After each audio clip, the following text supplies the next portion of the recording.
श्री शक्तिपुत्र जी महाराज की। शक्ति साधकों की आवाज नहीं आई। बोलो परमहंस योगीराज श्री शक्तिपुत्र जी महाराज की। बोलो आदि शक्ति जगत जननी जगदम्बा तो की।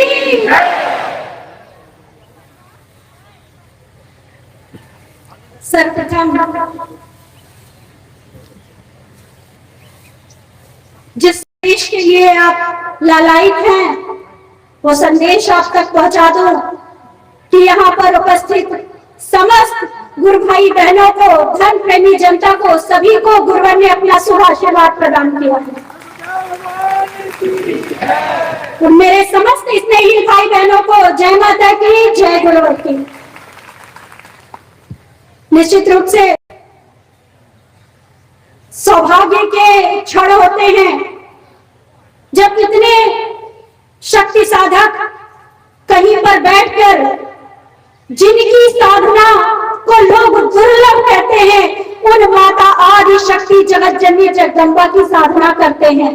जैसा कि अभी कहा कि लगातार मेरे कार्यक्रम लगे रहते हैं, कल भी है सागर में, लेकिन यह मेरे लिए बड़े सौभाग्य की बात होती है क्योंकि मैं बार बार अपने चिंतनों में सबसे पहले यही बताती हूं कि हो सकता है कि आप घर में बहुत साधना करते होंगे, कई घंटे मंत्र जाप करते होंगे, लेकिन जब हम परम उपकार की भावना को लेकर एक साथ जिनके मुख शुद्ध हो, आत्मा शुद्ध हो, शरीर शुद्ध हो, इतनी शुद्धता के साथ बैठकर माता आदि शक्ति जगत जननी जगदम्बा की साधना करते हैं, वह भी गुरुवर के आशीर्वाद को लेते हुए, दिव्य शक्तियों के आशीर्वाद को लेते हुए, तो उस साधना का फल कई गुना ज्यादा बढ़कर प्राप्त होता है। और इतने अच्छे फल की प्राप्ति के लिए तो लालच हर किसी के मन में होता है। तो जैसे वह आपके मन में है, वैसे ही वह मेरे मन में भी है कि वह आशीर्वाद आप लोगों के माध्यम से मुझे और अत्यधिक प्राप्त हो सके और गुरुवर की यात्रा में इसी प्रकार सत्य की आवाज को लेकर समाज के बीच में आती रहूं। जैसा कि भगवती मानव कल्याण संगठन की जो यात्रा दिन प्रतिदिन आगे बढ़ रही है गुरुवर श्री के और माता आदि शक्ति जगत जननी जगदम्बा के आशीर्वाद से, जो आज कहीं भी कुछ भी प्रचार हो जाता है, आधी जनता प्रचार की तरफ भागने लगती है। अगर टीवी में, मीडिया में, इंटरनेट के माध्यम से राम जी की, भगवान श्री राम की साधना होने लग जाए तो लोग राम राम राम कहने लगेंगे। कुछ समय बाद कृष्ण, भगवान कृष्ण की साधना होने लग जाए, लोग कृष्ण कृष्ण कृष्ण कहने लगेंगे।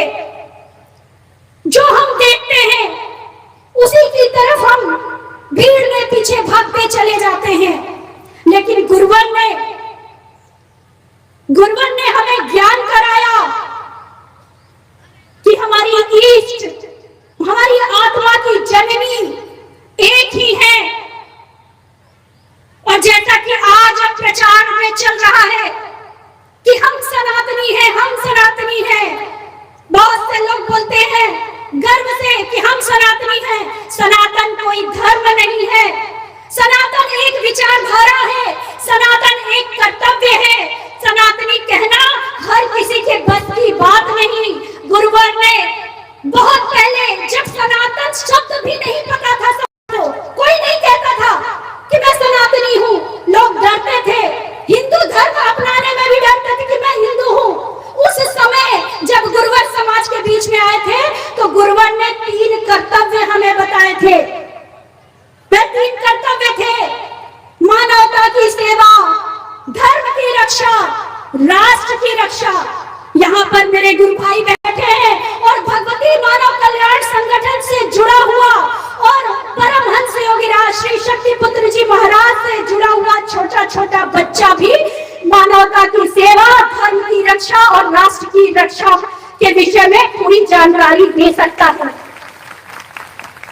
बहुत लंबा चिंतन है, उसमें न जाकर मैं एक बात जरूर कहना चाहूंगी कि मानवता की सेवा जो आज भगवती मानव कल्याण संगठन कर रहा है, ऐसा नहीं हमें देखने को मिलता भी। मैं कुछ दिन पहले एक वीडियो देख रही थी, कई लोगों ने देखा होगा, उसमें चल रहा था कि मैं किसी के ऊपर आरोप नहीं लगा रही हूँ, लेकिन जो मैं देख रही हूँ वही बता रही हूँ कि एक गरीब व्यक्ति हाथ को फैलाए बैठा था, कोई नेताजी थे शायद, वो आए और उसको कंबल दे रहे थे।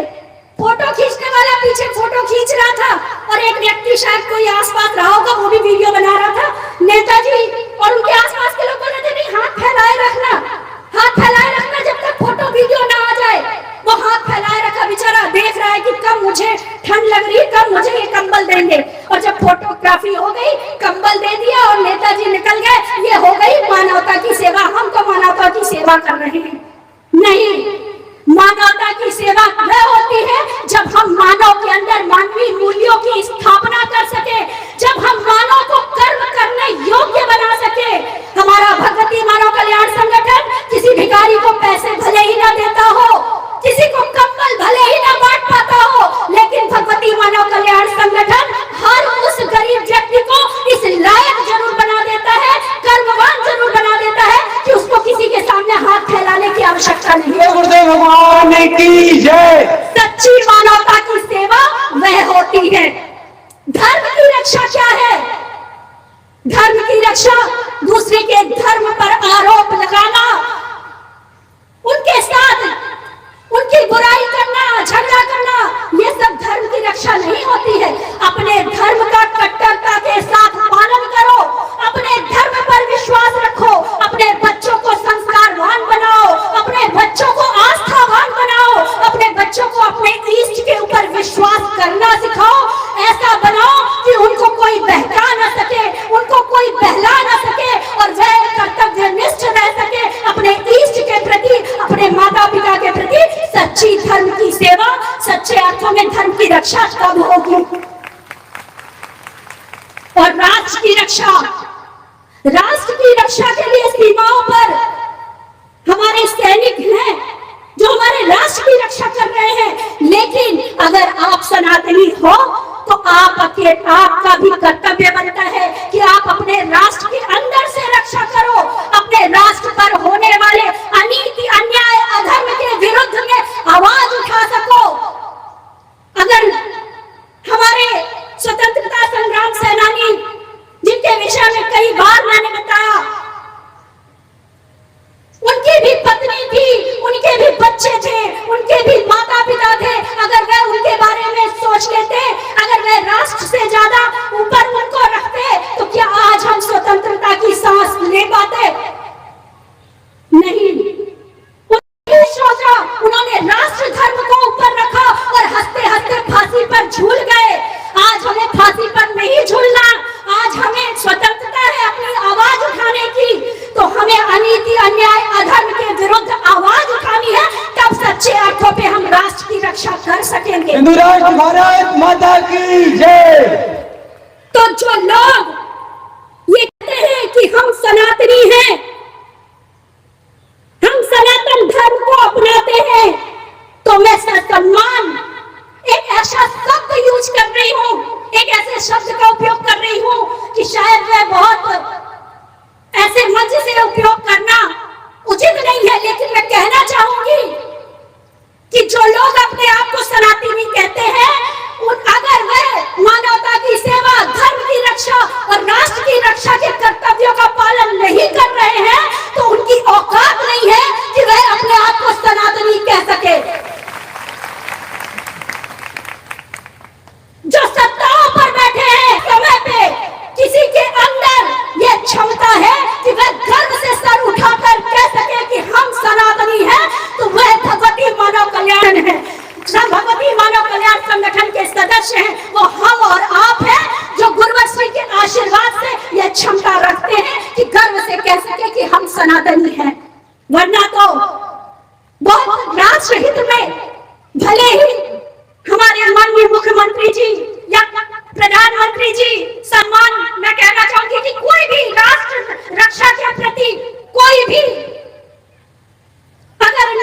किया जाएगा तो भगवती मानव कल्याण संगठन हमेशा साथ देगा, लेकिन अपने आप को सनातनी ना कहे, क्योंकि आज भी हम अपने देश को नशा मुक्त घोषित नहीं कर पा रहे हैं।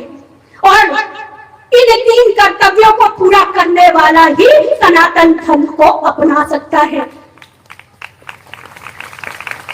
हम बड़ी बड़ी पुस्तकें पढ़ते हैं। आज मैं काफी समय से देख रही हूं कि बड़ा प्रचार चल रहा है, इस समय आ गया है AI, बड़े बड़े भी अपनी राशि देख रहे हैं। बच्चे भी आजकल परेशान है, बच्चे भी राशि देख रहे हैं, अपनी डेट ऑफ बर्थ डालते हैं, उसमें पूरा आ जाता है।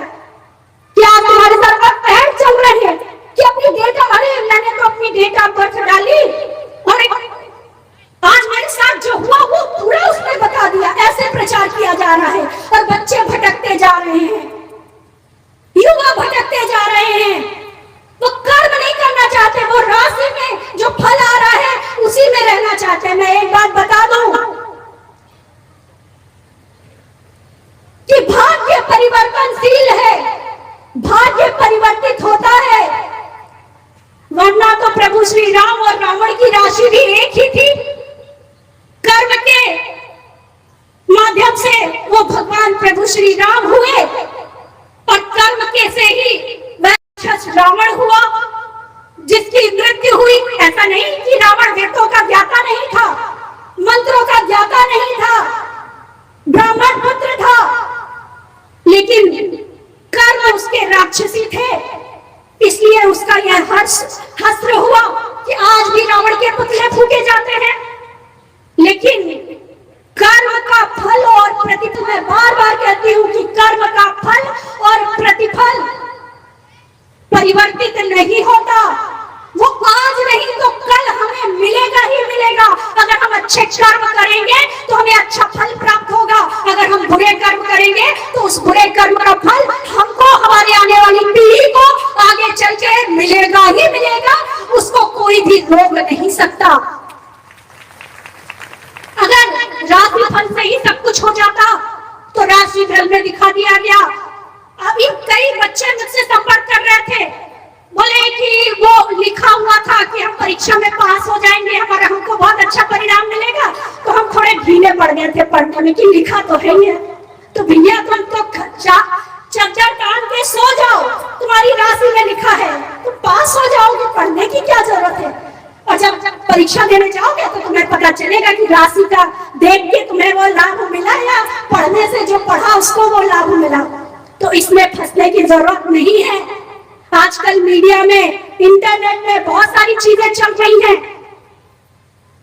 एक तरफ जहां सनातन सनातन हो रहा तो दूसरी तरफ उसको नष्ट करने की भी तैयारियां हो रही हैं। तो अपने बच्चों को इन सब चीजों से दूर रखें, बच्चों पर निगाह रखें। माता पिता की जिम्मेदारी है कि खुलकर बच्चों से बात करें, उनको समय दें, उनको संस्कारवान बनाएं। जब आप सुबह साधना में बैठते हैं तो आप कहते हैं ठीक है चलो कोई बात नहीं, सो रहा है सो जाए, हम तो पूरी आरती कर लेते हैं, बाद में उठेगा तो प्रणाम कर लेगा, आशीर्वाद मिल जाएगा। नहीं, आप सुबह उसको उठाइए, अपने साथ बिठाइए। जब तक वह पूजा में आपके साथ नहीं बैठेगा, साधना में आपके साथ नहीं बैठेगा, तो आज तो वह आपकी बात मान रहा है, लेकिन पता नहीं किसकी कैसी संगत में वो पड़ जाए और आगे उसका विश्वास ही उठ जाए ईश्वर के ऊपर से। फिर आप बोलते हैं कि लोग धर्म परिवर्तन कर रहे हैं, फिर आप बोलते हैं हमारा बच्चा भटक रहा है, हमारा बच्चा शराबी बन रहा है, और बहुत सारे माता पिता रोते हुए आते हैं। दया भी लगती है, लेकिन मैं तो कहती हूँ कि कहीं ना कहीं उनकी भी गलती है,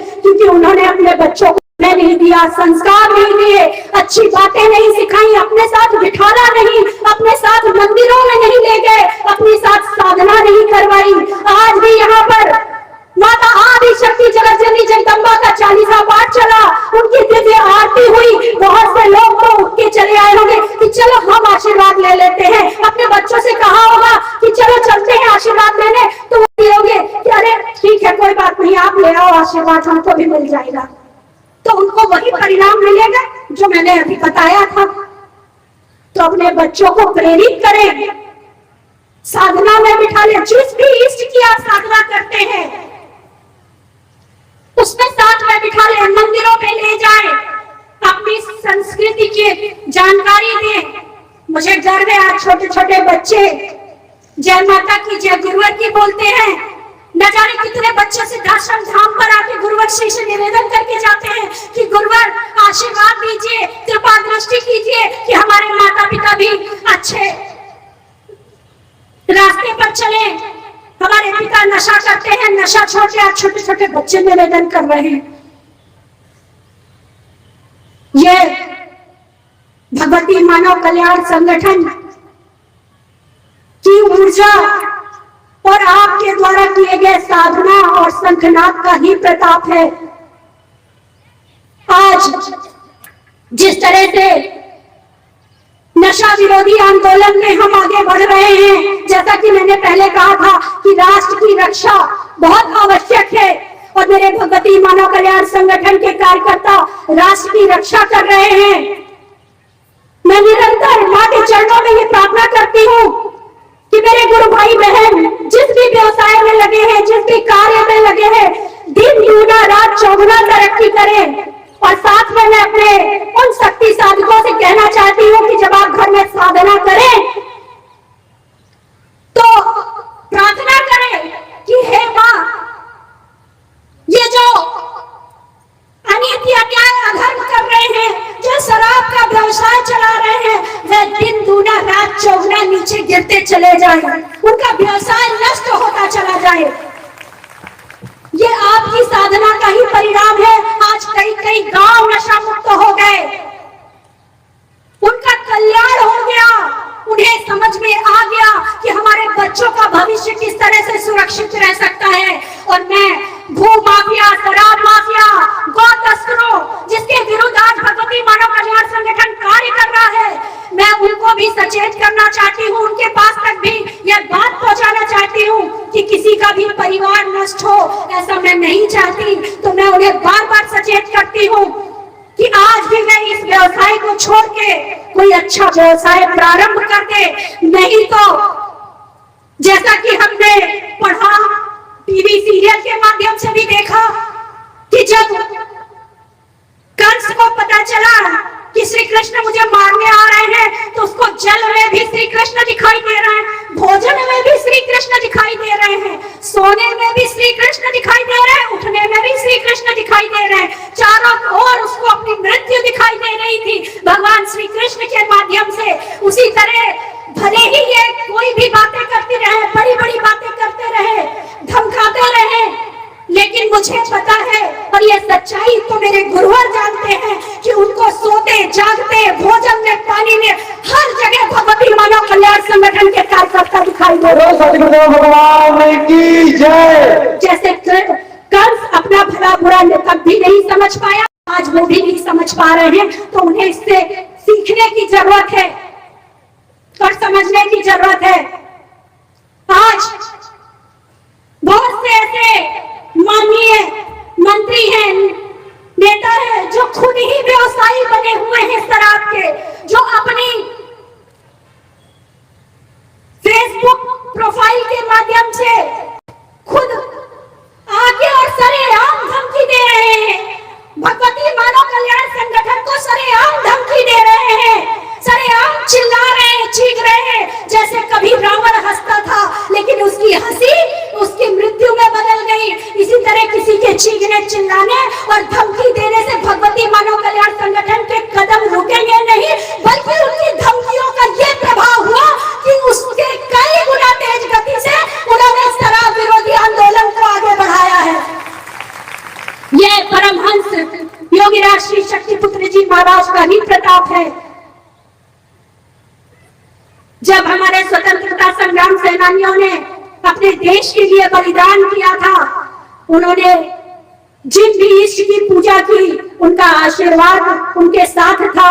और आज तो हमें गर्व है और सौभाग्य है हमारा कि आज जिस आंदोलन पे भगवती मानव कल्याण संगठन लगा हुआ है, उस समय पर, उस काल के उस खंड पर स्वयं सच्चिदानंद भगवान का आशीर्वाद हमारे ऊपर है, हमारा कोई कुछ नहीं बिगाड़ सकता। गुरुदेव भगवान की जय। अपनी शक्ति को मैं यहाँ जो भी मेरे गुरु भाई बहन उनसे कहना चाहती हूँ कि अपनी शक्ति को, अपनी सामर्थ्य को, अपनी क्षमता को सही जगह पर लगाओ। अपने व्यक्तिगत लाभ के लिए कभी इसका उपयोग मत करना।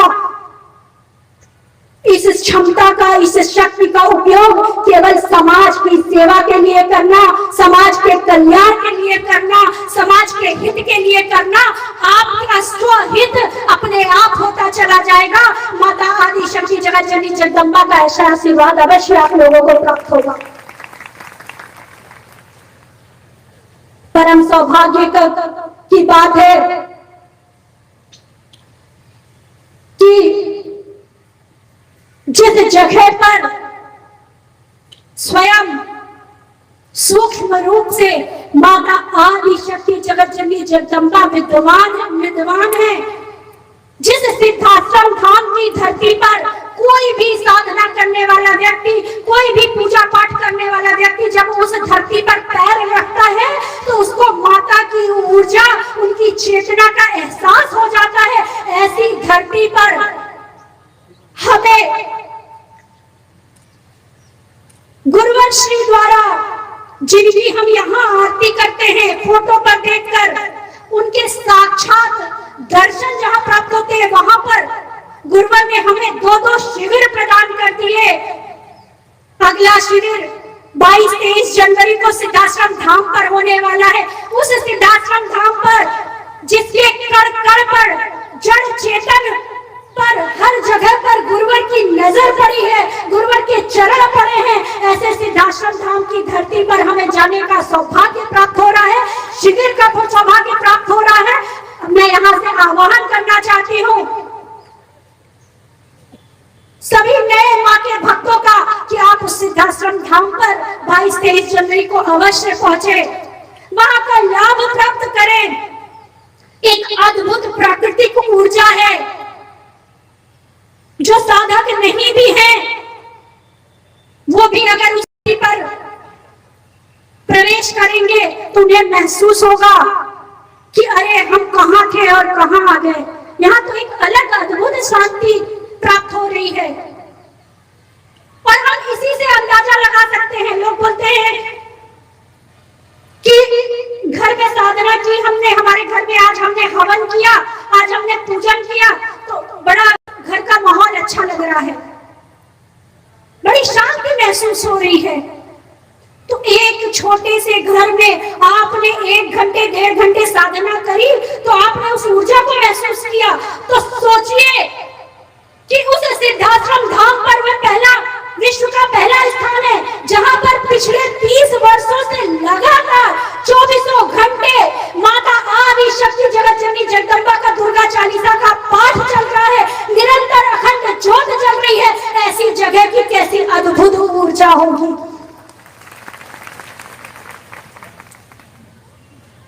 सत्य को प्रमाण की आवश्यकता नहीं होती, आप वहां पर जाएं, वह प्रमाण आपको प्राप्त होंगे। ऐसे तो न जाने कितने ही चमत्कार हमारे सामने हैं, गुरु जी की कितनी ही भविष्यवाणियां हमारे सामने हैं जो गुरुदेव जी ने की और आज अक्षरशः सत्य हुई। लेकिन मैं फिर भी बताना चाहती हूँ, समझाना चाहती हूँ कि जब हम गुरु बनाते हैं और अगर ऐसे आध्यात्मिक गुरु हो, जैसा कि गुरुवर जी बहुत लोग फोन करते हैं, पूछते हैं कि हम आश्रम में आएंगे तो हमारी बीमारी गुरु जी दूर कर देंगे, हम आश्रम में आएंगे तो कोई पूजा करवा दी जाएगी तो हमारा कल्याण हो जाएगा। तो मैं बोलती हूँ कि नहीं, वह एक आध्यात्मिक गुरु है, उनसे आपको आध्यात्मिक ज्ञान प्राप्त होगा और आप स्वयं इस योग्य बन जाएंगे कि आप अपनी परेशानियों को दूर कर सके। गुरुवर हमें वह पारस पत्थर बना रहे हैं जो किसी लोहे को छू ले तो वह सोना बन जाता है। हमारे भगवती मानव कल्याण संगठन का हर कार्यकर्ता पारस पत्थर की तरह है। और गुरुवर ने तो एक बार अपने चिंतनों में कहा था कि गुरुवर श्री ने रक्त बीज से प्रेरणा ली थी कि एक रक्त बीज, उसका एक रक्त भूमि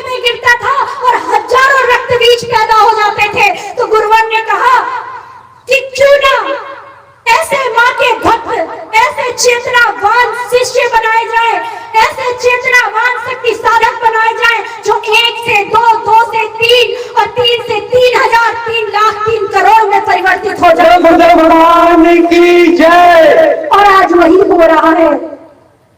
आज हमने कहां से यात्रा शुरू की थी, आज हम कहां पर हैं, यह अंदाजा लगाया जा सकता है। हमें हर पल ये याद रखना है, क्योंकि जब तक हम ये याद नहीं रखेंगे कि हम किसके शिष्य हैं, हमारे अंदर डर होना भी जरूरी है। डर अनीति, अन्याय, अधर्म से नहीं होना चाहिए, लेकिन अपने इष्ट से, अपने गुरु से हर पल डर होना चाहिए।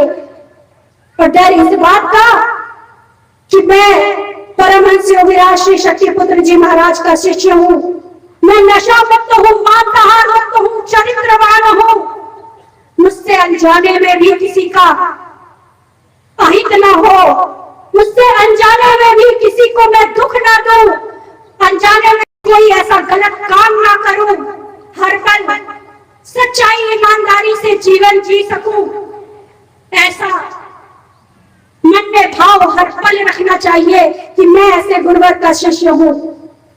गुरुवर का जीवन खुली किताब की तरह हमारे पास है, हमारे सामने है, कुछ भी छुपा नहीं। कहां गुरुवर ने जन्म लिया, कहां गुरुवर ने साधना की, कोई हिमालय तंद्राओं की गुरुवर ने कभी बात नहीं की कि मैं हिमालय में चला गया, मैंने वहां साधना करी, वहां से मां का आशीर्वाद लेके आया। नहीं, गुरुवर ने समाज के सामने साधना की, समाज के सामने यज्ञ किए और यज्ञों की शक्ति का एहसास भी समाज के बीच में करवाया।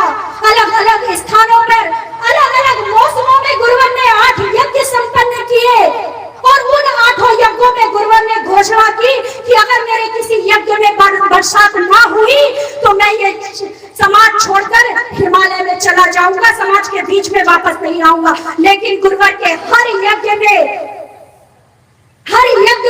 धरती पवित्र हुई, हर यज्ञ में गुरुवर के बरसात हुई, जैसा गुरुवर ने कहा था वैसा समाज के सामने हुआ। गुरुदेव भगवान की जय। यज्ञ की क्या ऊर्जा होती है। आज तो लाखों लाखों, हजारों हजारों कुंडी यज्ञ करवाए जाते हैं, यज्ञ भी चलता रहता है, हवन भी मांगते हैं, समन सामग्री भी मांगते रहते हैं, बात भी करते रहते हैं और सारे काम होते रहते हैं। गुरुवर ने दिखाया और गुरुवर ने समझाया कि यज्ञ कैसे हुआ करते थे, यज्ञ की ऊर्जा क्या हुआ करती थी। यह कोई छुपी बात नहीं है, यह समाज के बीच में गुरुवर ने करके दिखाया। और वही 108 यज्ञ उस सिद्धाश्रम धाम की पवित्र धरती पर संपन्न होने वाले हैं और हम आप सभी उस यज्ञ के दृष्टा होंगे। ये हमारे लिए परम सौभाग्य की बात है। हर पल हमें ये याद रखना होगा कि गुरुवर ने हमसे हृदय का एक कोना नहीं, अब हमारे हृदय का पूर्ण साम्राज्य मांगा है। मैंने इसके पहले भी उदाहरण दिया था, इसके पहले भी बताया था कि अगर आपको भक्त बनना है, अगर आपको शिष्य बनना है तो माता सबरी की तरह बनिए, और भक्त बनना है तो प्रभु हनुमान जी की तरह बनिए, बजरंगबली की तरह बनिए। जिस तरह सबरी ने अपने गुरु, आज माता सबरी को इस बात से जाना जाता है कि माता सबरी ने प्रभु श्री राम को झूठे बेर खिलाए थे और प्रभु श्री राम को अपने पास बुला लिया था। लेकिन माता सबरी ने यह कैसे किया, इसके पीछे की कहानी नहीं सुनाई जाती है।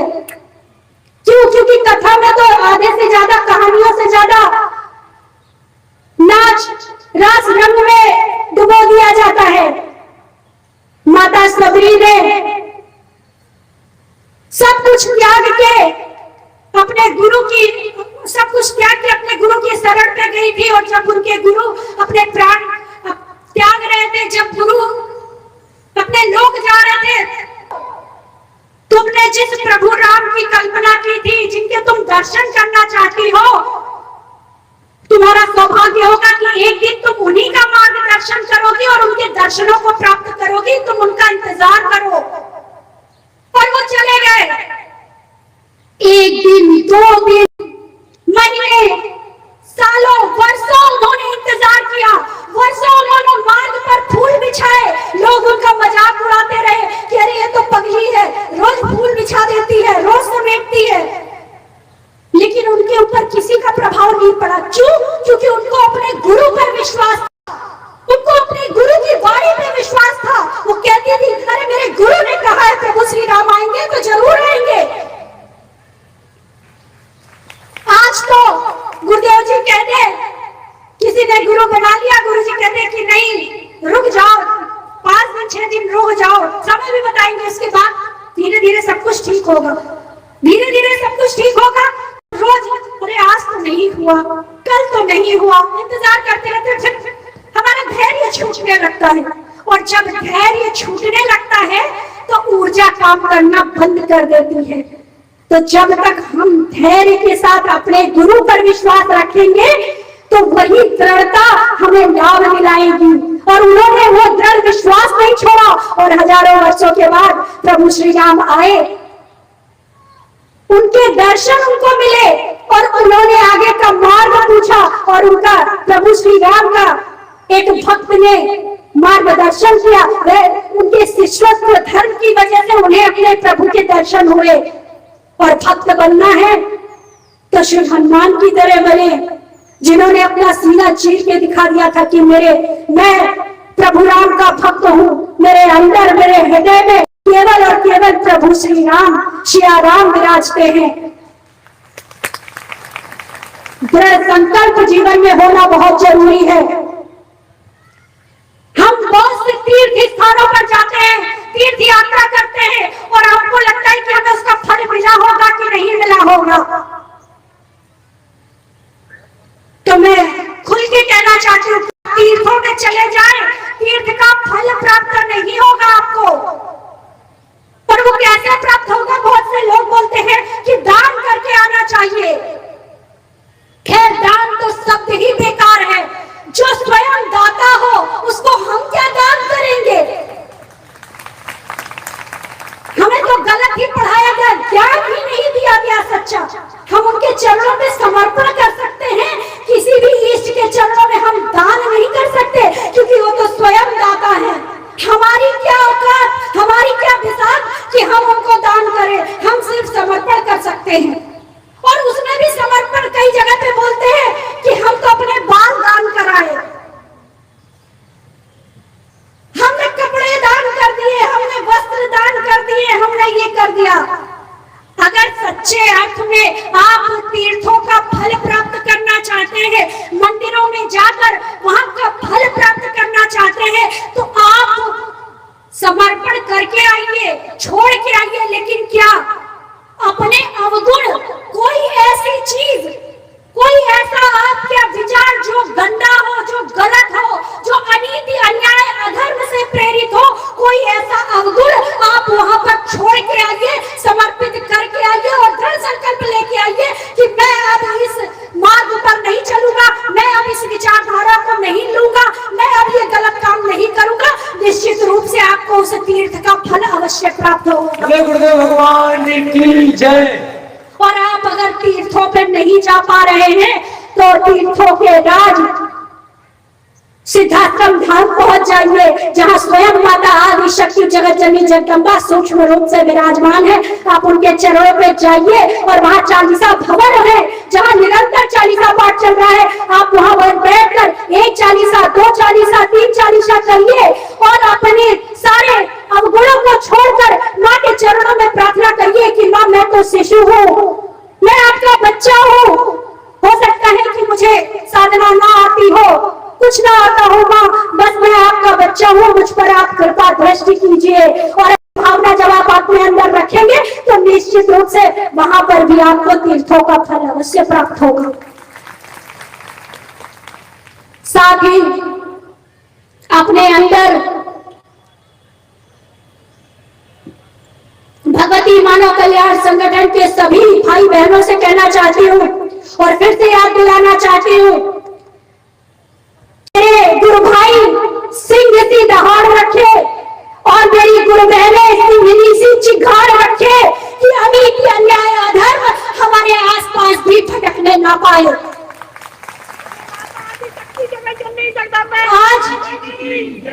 आज उनके अंदर यही तो खौफ है कि हमारे गुरु भाई अवैध शराब पकड़ रहे हैं, अवैध तस्करों को पकड़ रहे हैं, और हमारी गुरु बहनें माइक में सिंघनी सी चिघाड़ रही है, अनित अन्याय अधर्म के खिलाफ आवाज उठा रही है। मैं विश्वास दिलाती हूँ हर उस गर्भ से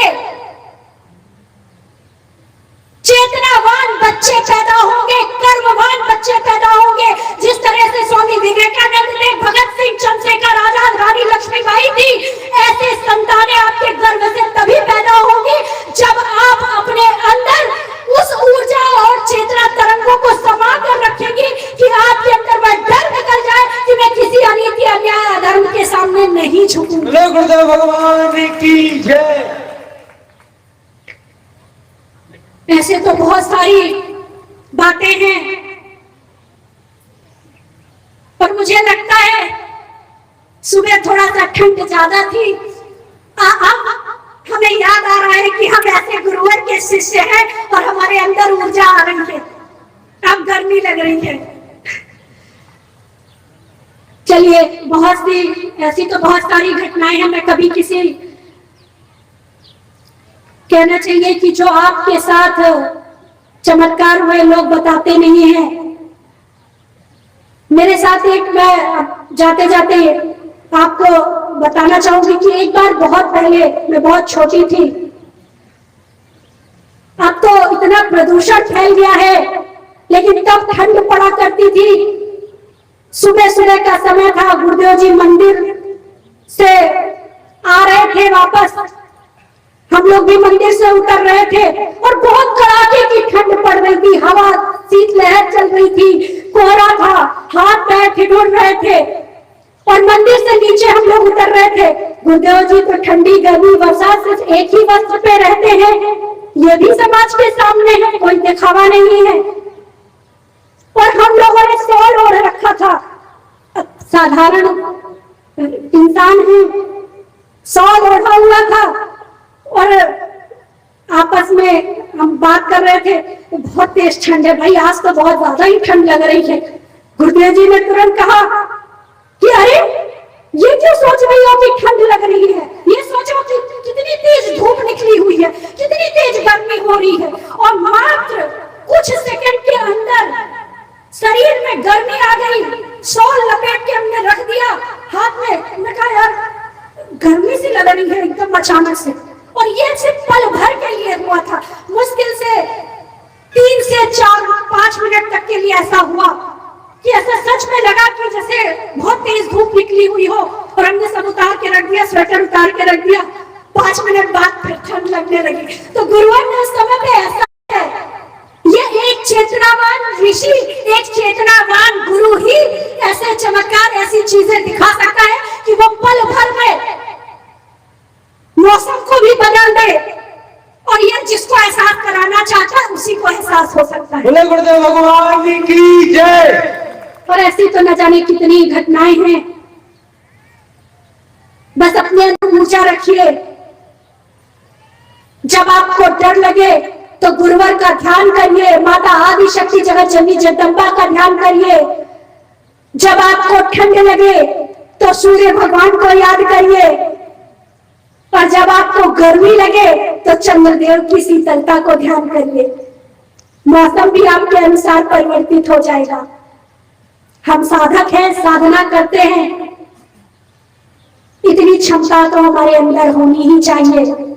मैं निरंतर माता आदि शक्ति जगत जननी जगदम्बा के और परमहंस योगीराज श्री शक्तिपुत्र जी महाराज के चरणों में निरंतर यही प्रार्थना करती हूँ